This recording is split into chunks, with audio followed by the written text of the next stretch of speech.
when I do these kind of talks, I usually like to do just one thing. And so I thought I'd focus on a particular project called ReachBot. This has been a very fun collaboration with Marco Pavone and his lab in Aeroastro, and with Mathieu Lapotre, who's in geophysics. And the motivation is that there are features on Mars, especially Mars, but possibly other planets, that are very interesting from a geological history and an astrobiological interest. And these include caves and lava tubes. So when you see, for example, a crater like this, what that likely is, it's an opening to a subterranean lava tube, which people would like to explore. And there is a project actually called MELT, Martian Exploration of Lava Tubes, and they're interested in several things. First of all, a cave or a lava tube under the surface, it's protected from radiation, it's protected from the extremes of environment. So if there would be any signs of past life, that might be a good place to look, that it would still be there. Looking ahead, if we are going to build any kind of human habitation on the Mars or on the Moon, doing it down inside a lava tube is actually a really good place to do it. Once again, you're protected from the extremes of temperature, from radiation. You could seal it off and have an atmosphere locally. And so there's a lot of interest in exploring these features. Well, there's interest, but it's hard. Here's a lava tube on Earth. This is in the Mojave Desert. And this is what they look like inside. This is really difficult terrain for a wheeled vehicle or even a legged robot. It's actually not all that easy even for people to walk around. So we've got steep and overhanging faces. And by the way, it's the overhanging faces that are especially useful to explore because they're not going to be covered with debris and dust. It's inaccessible. If you're in a thin atmosphere, flying robots have very poor manipulation authority. If you're on the Moon, you can't fly at all. And existing climbing robots, which have been built, the problem is that they go very slowly and they require lots of grasping points. And actually, we've worked, some of my former students, some of those 79, at JPL, a state-of-the-art climbing robot is called Lemur. This is Lemur 3. And it can go over very rough terrain. It uses microscopic spines, and I'll talk more about that in a minute, to climb rough terrain, but it proceeds very, very slowly. And also, there's a risk. It does a tripedal crawl, moving one leg at a time. If it runs out of graspable spots, it may be in trouble. Well, you could make the robot bigger. Unfortunately, doing that, making it bigger, greatly increases mass and cost and complexity. So here's a wonderful little GIF that Stephanie Schneider, one of Marco's students, made. And I play this because it captures the idea behind ReachBot as well as anything I've seen. We'll just watch that.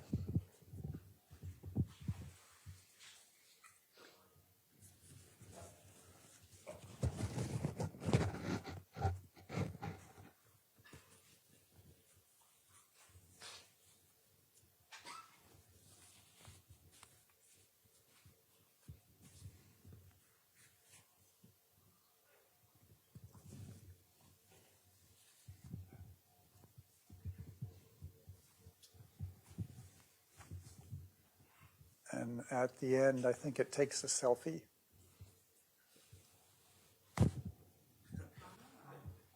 Good. So that is the concept. So the first idea that motivated ReachBot is, well, could there be a way, because everything that you launch up into space and land on the Moon or on a planet, it's very expensive per kilogram.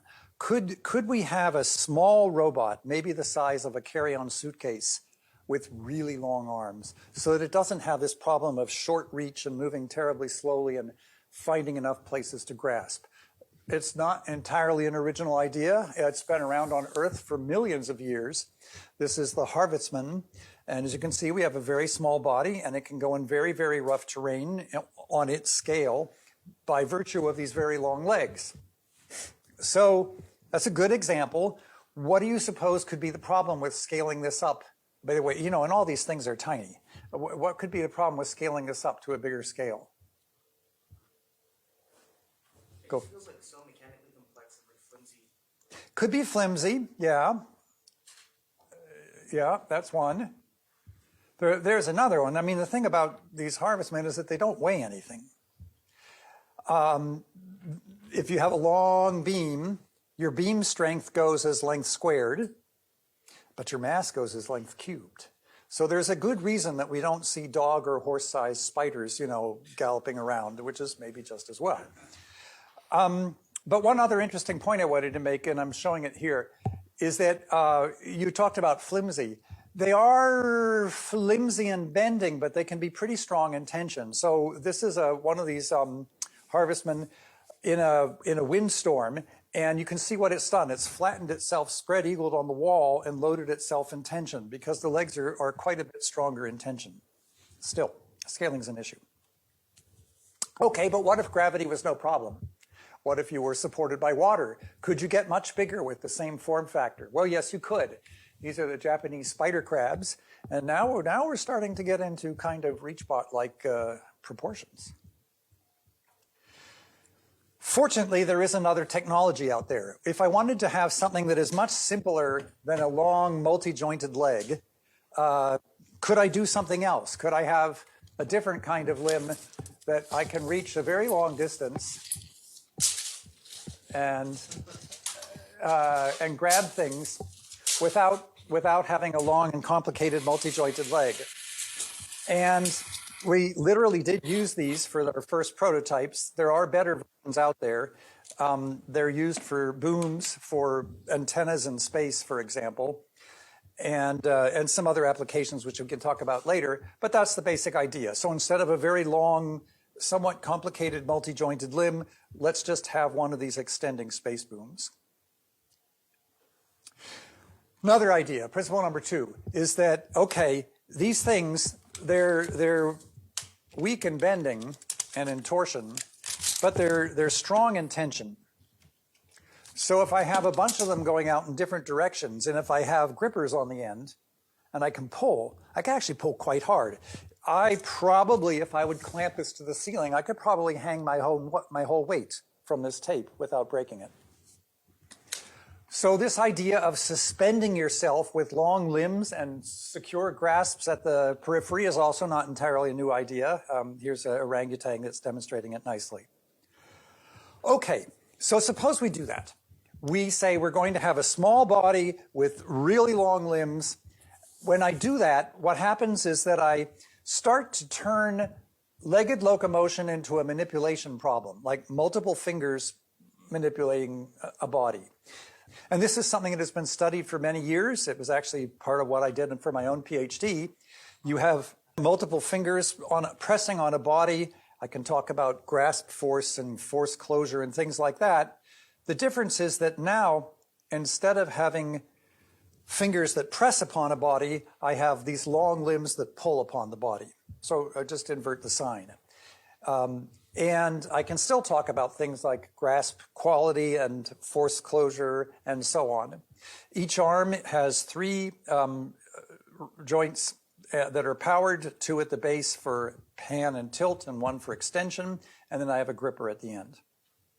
And the one thing that is different, though, from the classic grasping problem is that I'm not dealing with frictional contacts. So friction is if you press your finger on something and it slips. I'm now actually grasping, so I have a different set of contact constraints at the tip, but I want to spend a little bit of time talking about that. Okay, so we want to grasp onto rocky surfaces. How shall we do that? We know how to do that. We like to use microspines. We actually did it way back when on a project with Boston Dynamics. This was the RISE robot. And we did it with Lemur, and we've done it with other things. And there's a whole theory of spine-surface interaction. What it comes down to is this. For a given spine of a given sharpness, and depending on how rough the surface is, you can predict how many what we call asperities, little bumps or pits on the surface that it will find where it can latch on and get a grip. And then how much force you can apply, actually, it depends on the angle of the spine. It also depends on the local surface inclination and on friction. We have very good models of it. The predictions from the models match reality very well. but there's a lot of scatter. So this means you really have to, if you're planning out grasps, you really have to do kind of a stochastic analysis. Okay, so let's put it all together. We need a gripper that will grab rocky surfaces. So we start out with our spines and our models of spine force contact. We have fingers on the gripper. The gripper grabs onto surfaces. The spines make contact. And what we do is we apply a load force to the gripper. Knowing that, I can compute what the force should be at each finger, and I can compute whether each finger would either slip or detach. And what we then do is we start out with a given pulling direction. We gradually increase the force until a limit is exceeded somewhere. And when it is, that's one data point. And if we just keep doing that over all possible pulling directions, we build what we call a limit surface. And let me show you that in just the next slide. So we pull, and there we go. So it's a Monte Carlo simulation.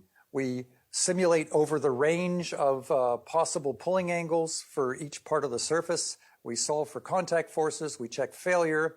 If it didn't fail, we keep pulling harder until it does, and we get 1 point on our limit surface. And in the end, the limit surface looks like this. It's a convex surface in force space. So this is a plot in fx, y, and z, embed a coordinate system on the hand, x, y, z, and I pull in different directions, and any force vector that is inside this limit surface should be sustained, in theory, should be sustained by the grasp, okay? And you might wonder, what are these funny square facets here? That corresponds to a different failure mode where instead of slipping on the surface, I pull it in such a way that one of the fingers would actually detach.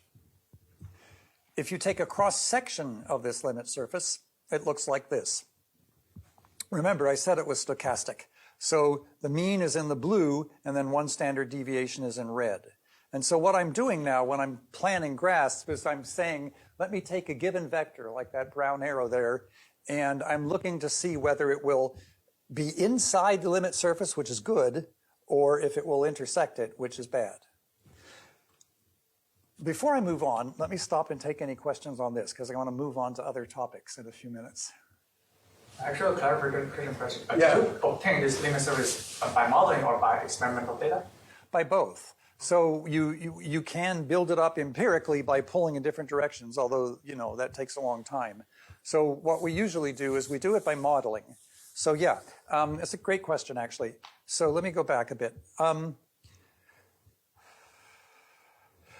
So given a gripper design with however many fingers, say 3, and given some known compliance in the fingers, if I pull at the wrist, then it's a well-posed problem. I can compute what the force should be at every finger, okay? And then for each finger, however many spines it has, and how rough the surface is and so on, I can compute what is the probability that it will sustain that contact or else that it will fail, okay? And then I add it up for all the fingers, and I can generate numerically 1 point. And so that's what we do by the Monte Carlo simulation. And then, I don't know if I have a slide of it, but so this limit surface is generated numerically through the Monte Carlo simulation. But then what we usually do is we'll do a number of points, and we hope to see them fit on the surface. There's actually a different paper for science robotics where we build one of these surfaces, and then you see some discrete empirical points, that lie on the surface. I see. That's very interesting because when you think about the individual hooks, some of them can give you a very good contact normal direction. Right. So technically, if all of those contact points are rigid, you will have like a force closure grasp. The limit surface can technically be infinity. Right? Well, no, because it's a really good point, though. No, because if I pull too hard, the spine itself will fail. Oh, okay. And furthermore, we kind of avoid doing too much of this kind of testing where we look at the absolute limit to failure on spines on rough rock, and then comparing it empirically for failure, because failure is actually hard on the spines. Even if we don't break the spine, if they slip at high load, we tend to dull the points. And so what we're more likely to do is go for like a safe 90%, thing and verify that it has the right shape and all. Yeah. Another point that you're kind of alluding to, which I sort of cut it out for time, is that we don't have one spine per finger, not with this gripper. We need to carry a lot of weight. So we want to do, we want an array of spines. But that brings up this problem of load sharing.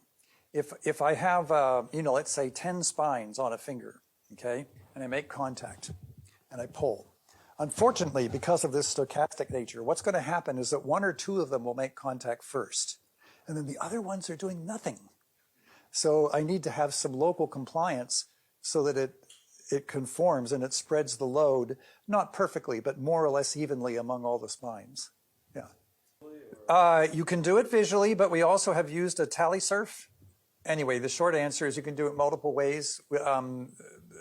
If you go to a good metrology place like a machine shop, they'll have like a tally surf. You can do it that way. We've done it that way. Works real well. You can also get a reasonable estimate visually. Yeah.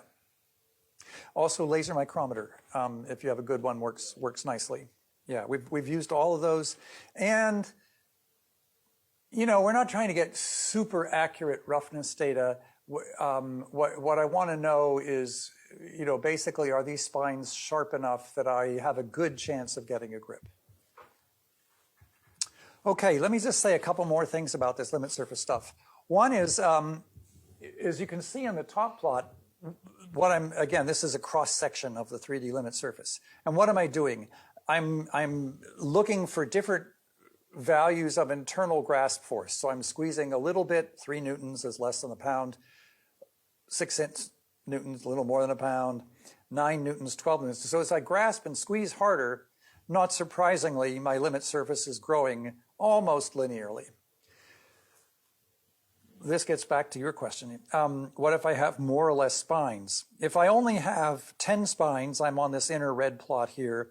And if I go to orange, I have 20, 30, 40 spines, that's good. I have more spines, I can take more load, but you can see I'm getting diminishing returns. And maybe you can guess why I'm getting diminishing returns. In other words, like 50 is not much better than 40, but 40 is a lot better than 10.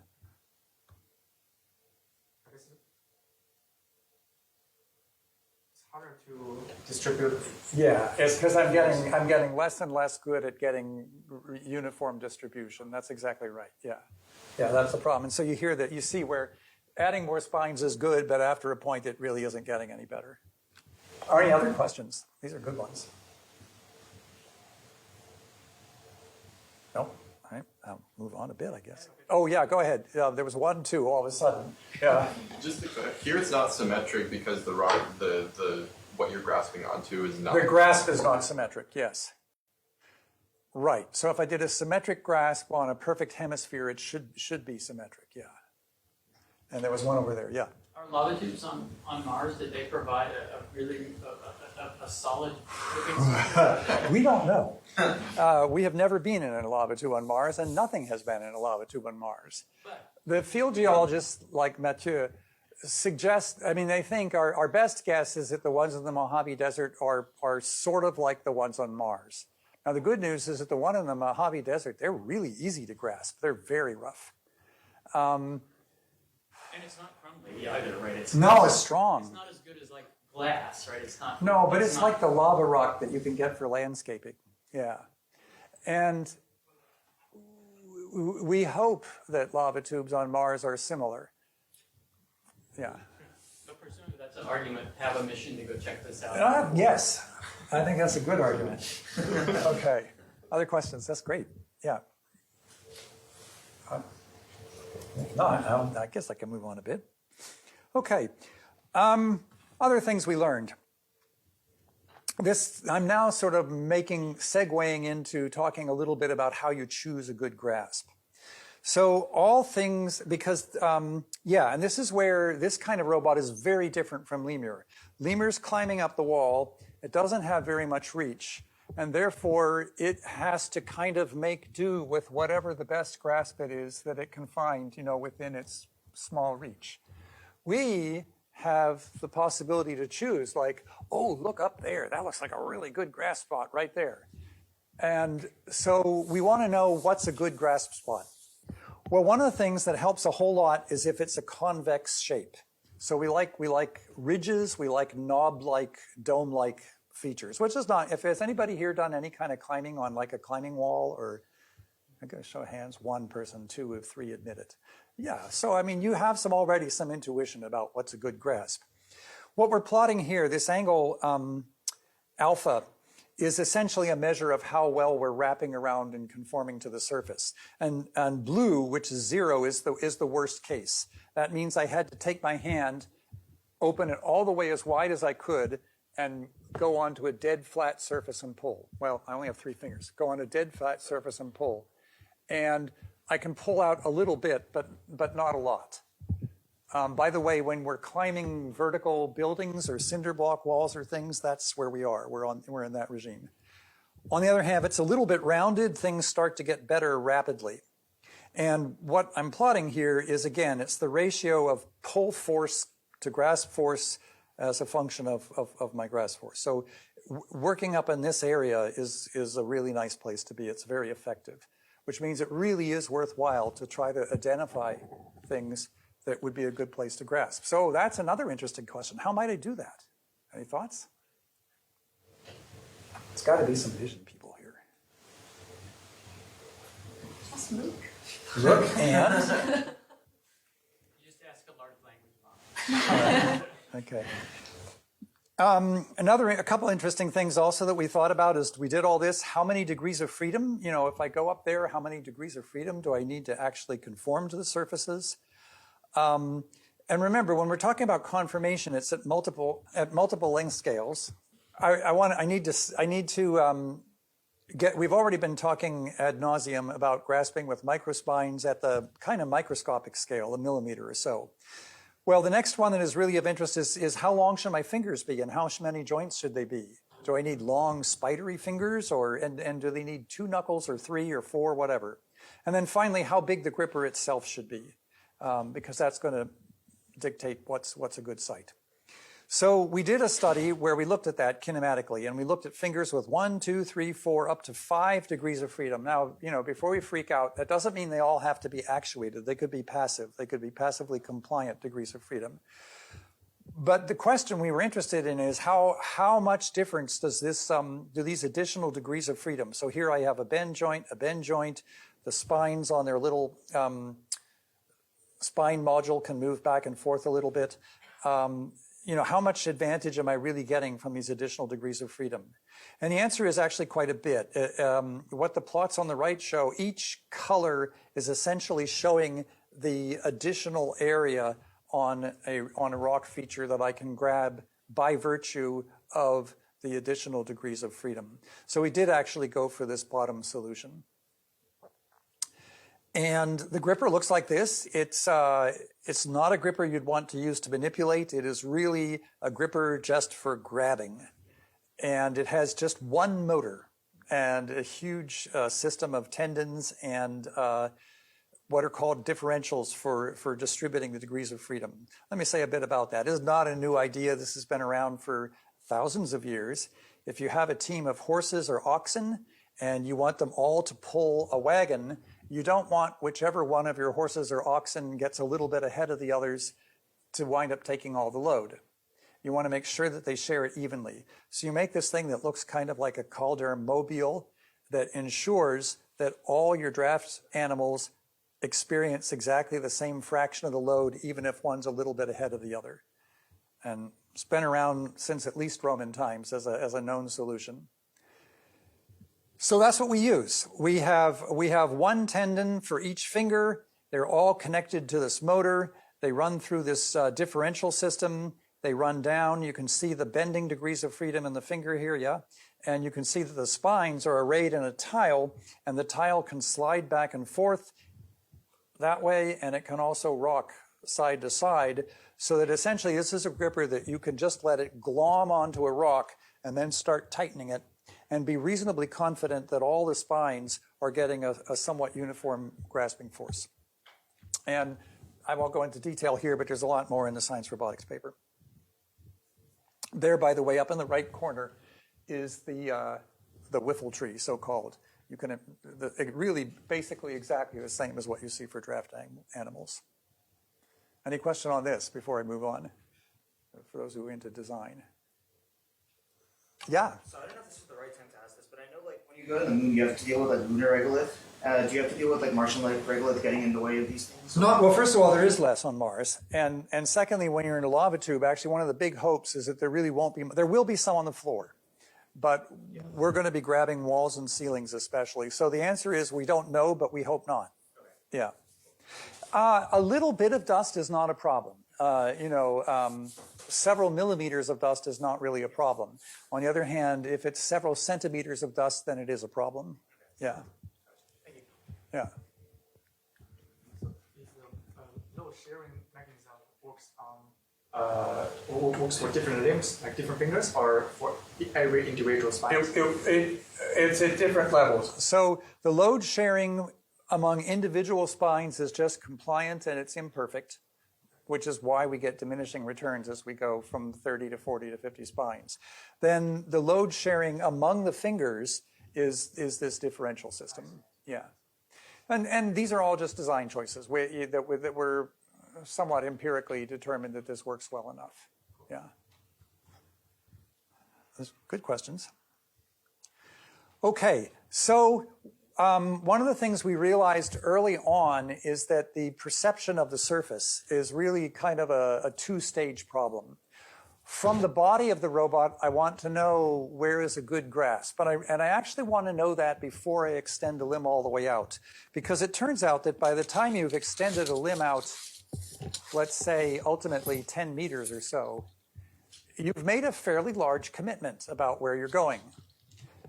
And so you'd like to know that you're aiming at a macroscopic scale at a place that looks like it's going to have a graspable feature. And then as you get closer, now you really want to know where exactly do I want to grip. So we're using both distant and near sensing. The nearer sensing is in the sort of millimeter range, and that's how we're choosing our grasp sites. The other thing to be aware of is that if you've got this gripper all the way out there, I mean, our positioning accuracy is frankly not very good. So one of the things we learned with an early planar prototype is that we really have to use a camera to look at that and do some visual guidance. So the near surface scanning, yeah, so this is a sort of typical result of what happens in this case to be a rather good graspable feature. Okay, so May 2023. Tony Chen and Julia D and Stephanie Schneider went down. They rented a SUV, a four-wheel drive vehicle, and they went into the Mojave Desert. Turns out if you go into the national park, there's all kind of rules and regulations. If you just go into BLM land, they're much more relaxed. They found a suitable lava tube, and we didn't really have it in budget to do a full-on ReachBot build, but we did one arm. So we have one ReachBot arm on a tripod. We're using a kind of interesting boom here, which I'll tell you about in a minute. And we identified a site, and we're going to grasp. There we go. The gripper loads. This thing is not fast, by the way.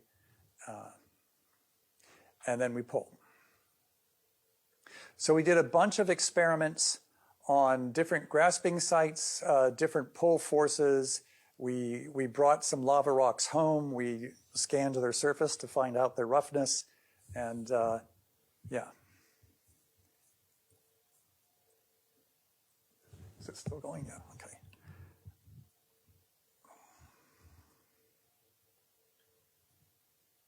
So there's the gripper coming down, the fingers conforming to the surface, and then we tighten.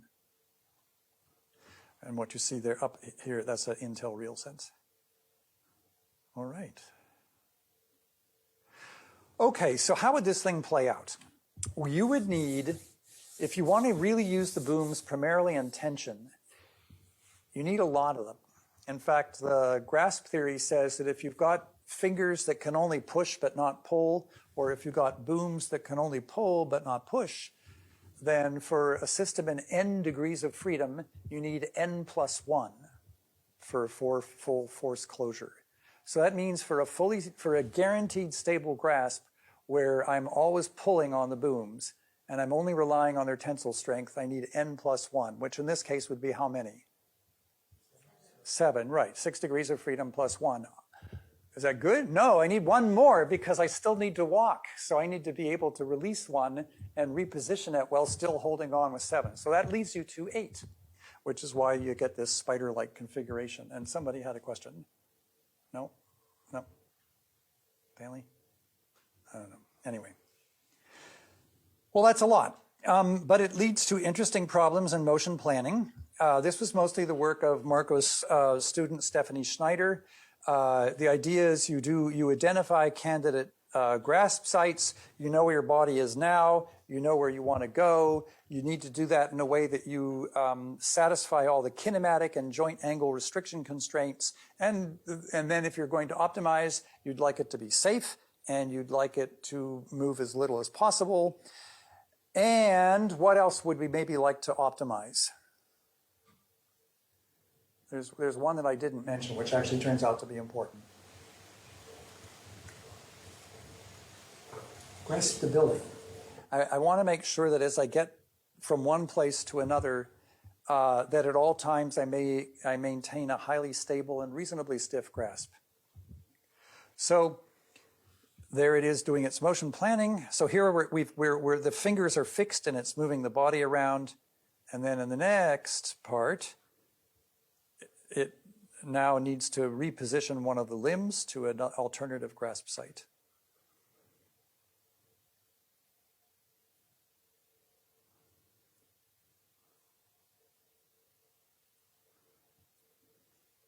Okay, so that's where we are.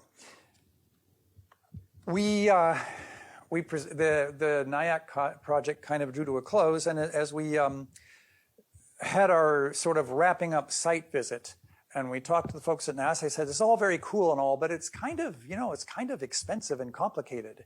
You've got this thing with eight shoulders and 8 booms, and do you really need quite that many, and so on? Good question. I mean, the 8, remember, came from this assumption that we really can only mostly just load them in tension, and they have negligible strength in bending. What if I relax that assumption? And so I charged Stanley, this is what I teach a design course, we do a thing called the dark horse prototype, where you sort of really push the boundaries of the design space. What if we tried to make a mobile robot that had the absolute minimum number of limbs? So that would be how many? Well, how about 1?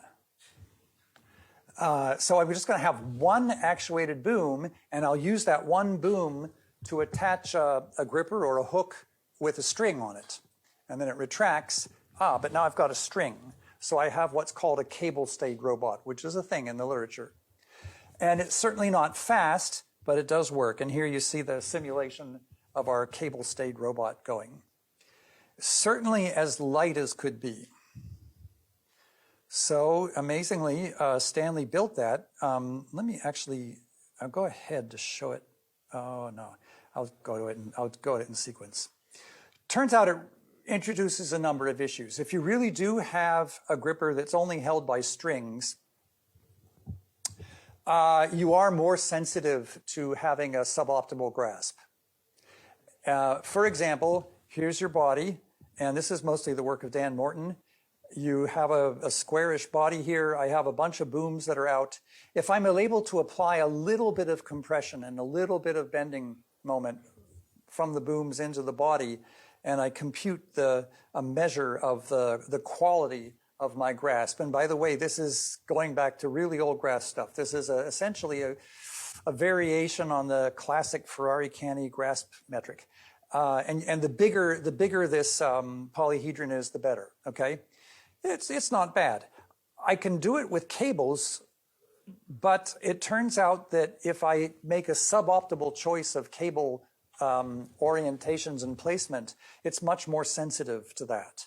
So cables you can use, but if you can apply a little bit of compression and bending at the hip, it's a more robust solution. And that's interesting. if you look at this and you think about the difference between the picture at the left and the picture of the right, I mean, what's the main difference between those two? Just intuitively. They both have enough cables. They both can fully stabilize the body in space. They both satisfy the force closure. What would be the main difference between those two from a practical standpoint? You know, the one is the more straightforward thing. You go out radially, the so-called naive. Here's the optimal one, according to Dan's calculations. Do you see a difference? Yeah, and why is it more optimal? Think about trying to apply external forces on the body, like the body needs to, I don't know, hold a drill and drill into the rock. Which one is going to resist torques better? Yeah, the crossed one. And as you leave this lecture room today, I want you to look at bicycles parked all over campus, because you see this all the time. Look at somebody who's got a nice bike, look at how the spokes are done on the front wheel, and then look at how the spokes are done on the rear wheel, which is the one which is connected to the chain where they're applying torque. And they do it this way, of course, because the rear wheel needs to be stiffer in torsion. It needs to have better strength in torsion. So as you go out here, if you actually start looking around at bicycles, you'll see that the math works. Okay, so anyway, here's Stanley's prototype in simulation, and I'll show it in real in a minute. So it's got a single arm. In this case, in order to save money, we did actually just literally use tape measures. And servos, it's inside a sort of, cuboid octahedron, I forget what it's called. And the square faces are the ones that the tape measures can go out. And I have a very short video from Stanley showing it in operation. So there it is. It's all 3D printed, and it wakes up. The gimbal moves. We extrude a little bit to attach a gripper with magnets, and we push the gripper out, and we have some very conveniently located lava rock, and we grab on. And then what? We detach, but we leave the gripper there, and I don't know if you can see it, but there's a string coming off the gripper. Okay, and so with the series of those strings, well, now you can hoist your one-armed ReachBot around. It's very slow, though. It's very slow because this one arm is going and grabbing onto a gripper and extending it out, attaching it, retracting it, and just doing that, going around and around, one gripper at a time. So that's like 8 arms at one extreme, 1 arm in the other extreme. How about something in the middle? And so Stanley and Venny were challenged to do that for the opening of the Stanford Robotics Center. And after this, there will be a happy hour at the Robotics Center, and you can see this. And is it running? Hopefully. And if it's running, you can even play with it. This is a quadruped version. I decided to christen it RB Quad instead of RB Lite. We're taking advantage of the fact that there are some booms here. These are not quite the space-grade booms. I don't know who originally makes them, but they're sold by people who sell them for boat hooks. So if you're on your yacht and you'd like to grab something on the dock, it's a sort of heavy-duty version of this, and you can do that and latch on. I guess there's a version for climbers. We may have one around that you can play with. They do have a bit of stiffness, and so we're relying on that we can get away with 4 instead of 8. And you know what? If you have 4 limbs, that means you could have a quadruped, right? It wouldn't be very good at walking, but you know, it actually could kind of walk. And this leads to other ideas, like what if we come to think of it, why make this thing be a terrible quadruped? Maybe you could actually just have a quadruped, and then you could array it with some extra booms. Well, as it happens, at the SRC, they've got a quadruped. It's called Animal from the Swiss company, and they were there, and they were talking to us, and they were like, maybe you could put a boom on Animal. And we thought that was a great idea. And it would let you have an extended reach, and you could maybe manipulate a bit. So do notice that this is 8x speed, by the way. But you know what? Yeah, that's because look at how he's driving it. He's using keys on his keyboard, arrow keys. It's not a slick user interface by any means. And there are interesting questions that we want to look at from a theoretical standpoint. Because remember what we were said about these booms. They're very strong in tension, but they're kind of weak in compression and bending. But there's another interesting thing. If I put a little gripper on here, and here, Matt, you can hold this. If you apply a little torque at the end, not that way, it can actually take more bending that way than if you just pull like that. So that means that you could have a gripper on the end with a wrist, and it could have a sort of reasonable amount of torque like this. Hardly any at all that way, though, because the whole thing then twists. And so guess what? That's an interesting an interesting new set of grasp theory constraints that we can work on and optimize around and write papers on and yada, yada. But here's our idea. And we don't have any results on this yet, but stay tuned. All right, that's it for me. I want to thank people and thank you for your good questions. And I'm happy to take more. We do have a little bit of time. Yeah. I have questions. So a lot of the planning is trying to keep the robot as stable as possible.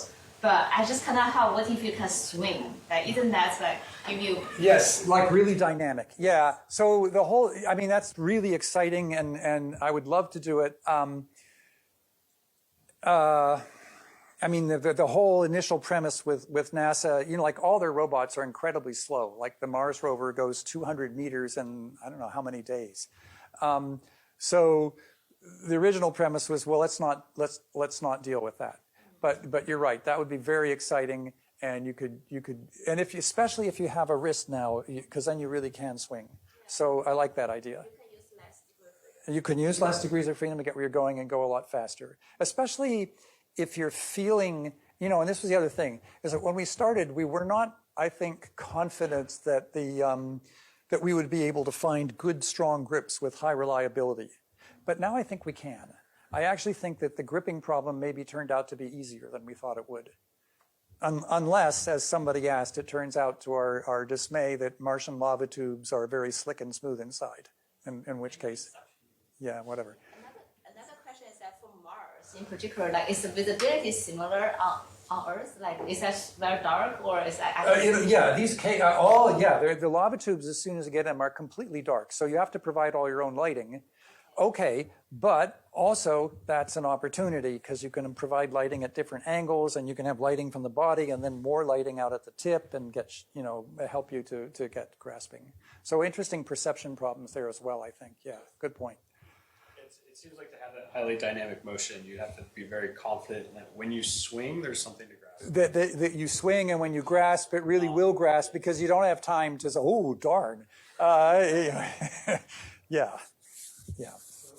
On the idea of reducing number of limbs, even if we still move statically, if you consider gravity, you can have stable pose with less than 6 limbs. You can if you assume that you've got gravity, yes.